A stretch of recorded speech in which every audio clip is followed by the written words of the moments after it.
Welcome back, guys. Well, this is Devin with Backyard Projects, and today I'm in a little bit of heaven because I have my Bermansia angel trumpet, whatever you guys like to call it, in the house with me. It's too dark outside to record my Bermansia, but I want to show you what I have done. That took me a couple of years to learn, and it's kind of hard, but my dog's drinking water. It's kind of hard for me to do, but I know that the outcome will be the best.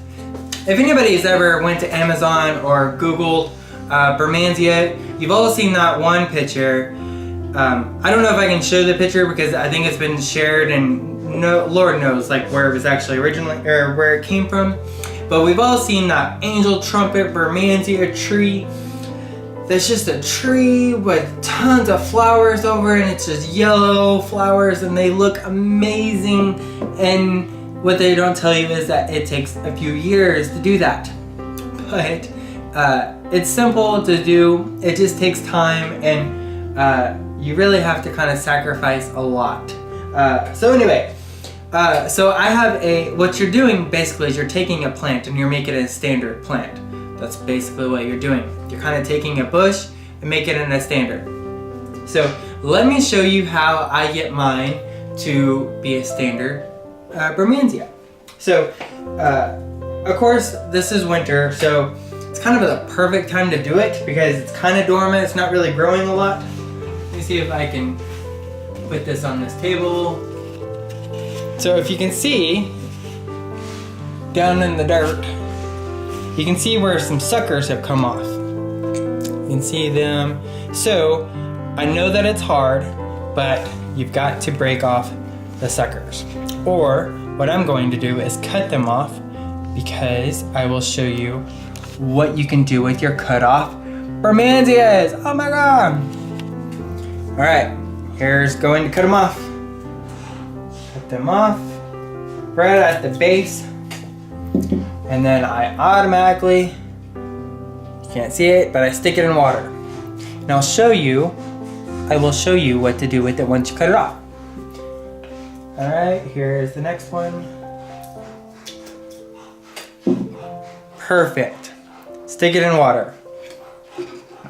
All right, so now you can kind of see every time it pulls up another plant, because this starts to branch off. You can see where I've cut off the other branches before. If you look, I'm gonna try to do this. You can see where little suckers have come on.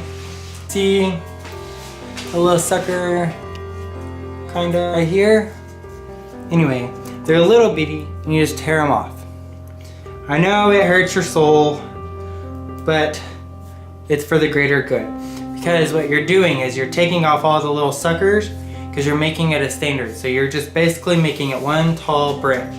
There's another one, you're taking it off. So you can kind of see where I've staked it up in the past and now it's too tall. And so now I have all of this that I need to bring over and straighten out. So I need to cut all of these old ones off. Now you want to be careful, you don't want it to just flop over everywhere. And you definitely want to keep an eye on these straps and make sure that they're not cutting into your plant. There we go. I have a lot of little bungees attached to these. Because as it grows, you're just going to keep adding more and more. There we go. Alright, so I'm going to take out these old bamboo sticks. Maybe.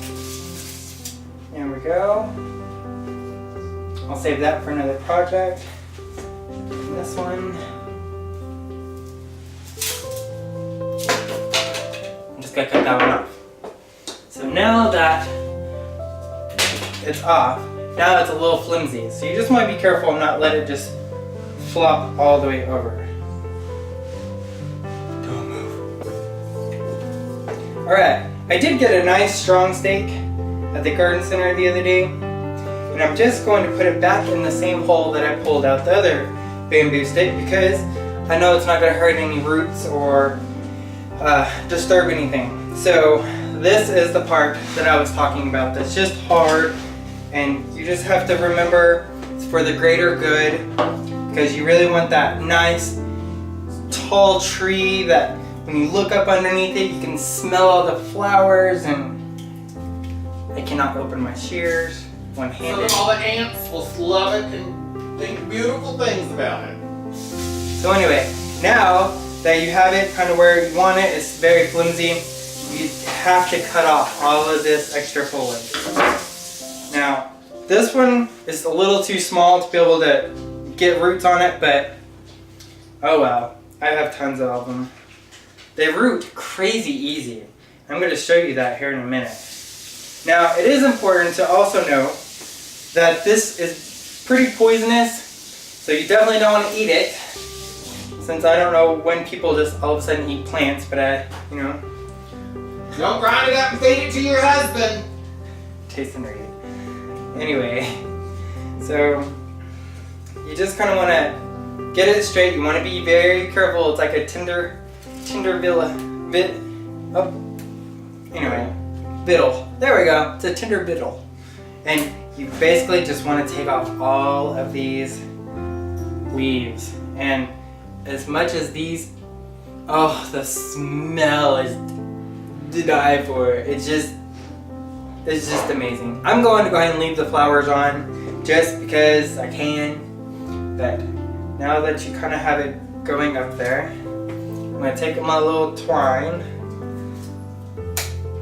and I'm going to just basically keep it straight. Now I have one of these that's 7 foot tall in the greenhouse. I didn't have enough room in here to show you, but this is basically all I've done on the other ones is I just keep it straight, cut off all the little suckers that come on, cut off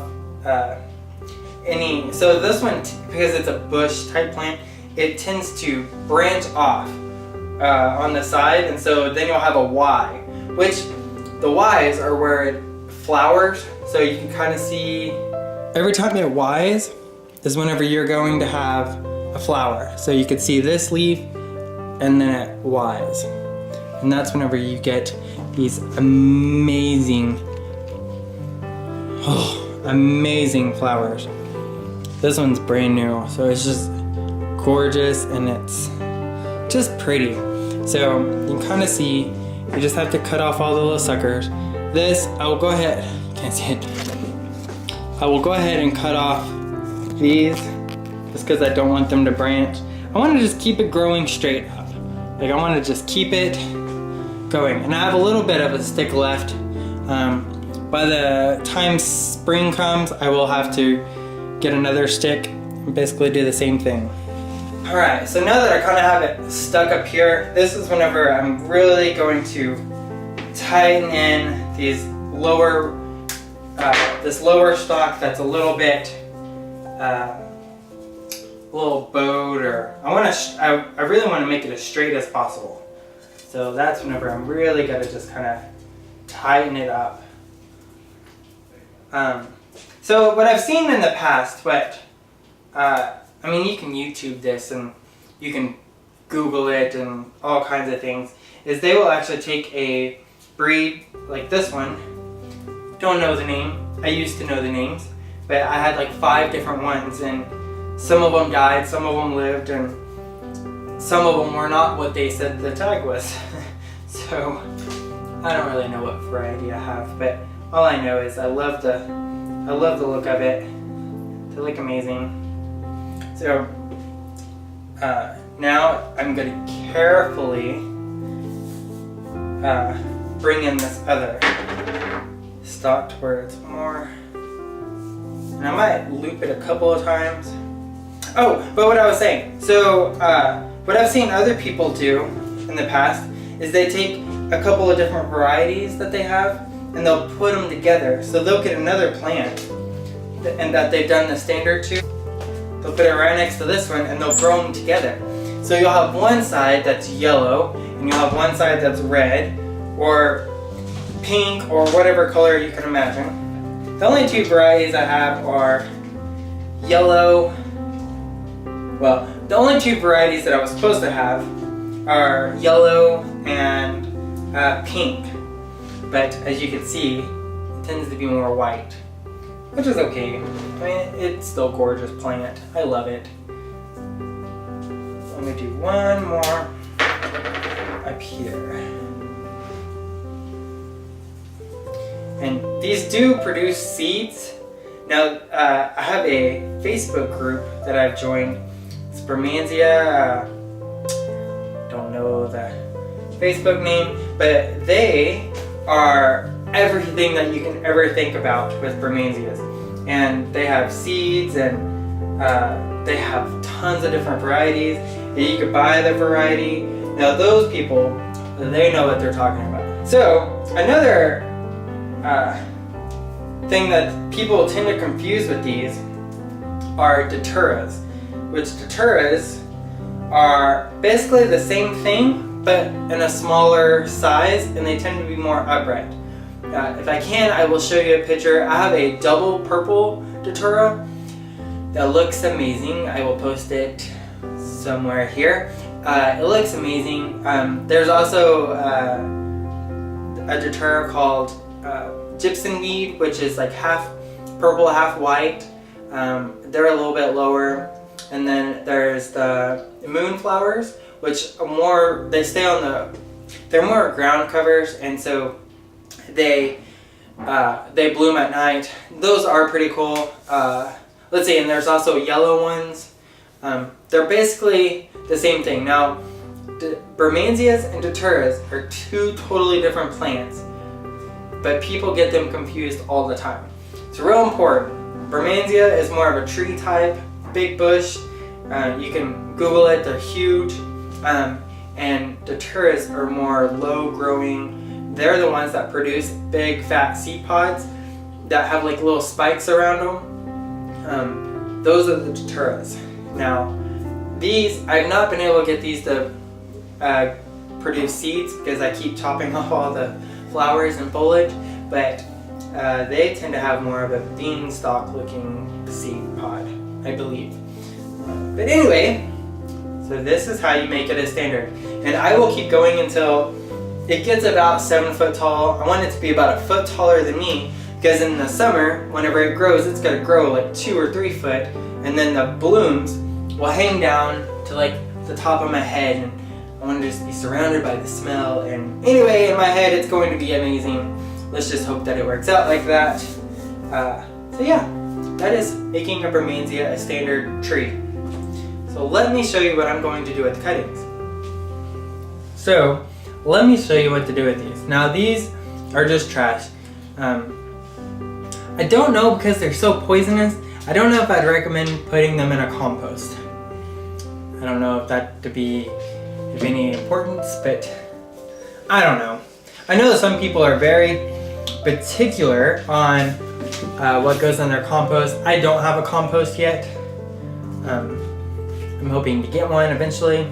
But anyway, so on these, what I like to do is just tear off all the extra leaves. So all these big ones, I just tear them off. I'll go ahead and tear off that big one too. And you just stick this in water, and where all these little hairs are, hopefully it will grow more plant. Now, this one might be too small, to be honest, like it's kind of flimsy, but I just kind of wanted to show you what I'm talking about. You take this, and you just kind of tear these off like that. I'm gonna go ahead and tear that one off too. And you just stick it into a windowsill facing the sun, or not facing the sun, that has some sunlight, and hopefully it will grow roots. And just like movie magic, oh my god, we have one that's already rooted. So I did this a couple of weeks ago. So if you notice, these stalks are a little bit thicker. These didn't have any leaves on it whenever I stuck them in here. But if you look really carefully, you can kind of see roots growing. This is about a week and a half old. They grow roots like crazy fast. But these are a lot thicker, so these might be better to do the roots than those little ones, but you know what, if they die, I didn't lose anything, honestly. But see, they grew roots. So I will keep these going in this cup until they have a good amount of roots on them. Because I want them to be nice and rooted before I go to stick them in a pot. And to be honest, I will probably wait until spring. But anyway, I just wanted to show you guys my experience with Bermansia and the things that I have learned. I first had to learn how to tell the difference between a Bermansia and a Datura, because when you go on Amazon, they will sell you Bermansia, but it'll end up being Datura seed. So please watch out for that. I fell for it. A lot of my friends fell for it. There is a Bermansia Facebook group that is all Bermansia, and they know every little detail. You could join their group and they will tell you every single thing that you need to learn. There's also different websites that you can check them out and see what you're actually looking for. So please be on the lookout. There's a lot of scammers out there. They can be kind of pricey on special ones. They have some that have like a double bloom on them, and some of them that are very frilly. Just be careful and watch out for those. But anyway, you can cut these, put them in a pot, give them to friends. One of my friends actually gave me one of his that was off of his parents' land, which is super sweet. Now these are not cold hardy at all, but I say that, and I've seen one or two people, they planted it. I'm in zone 7A, 7B, and they had it in a certain area in their yard that was against the wall, perfect conditions, and they were able to leave it in the ground there. I have never been brave enough to try that. With one of these cuttings, when they're a couple years old, I might do that, but I've never been brave enough. I never want to just purposely kill a plant, but it's up to you. It's whatever you want to do. Anyway, so I hope this helped you guys out. And if you have any questions, comments, please let me know. Please like and subscribe. Till next time, thanks guys. Bye.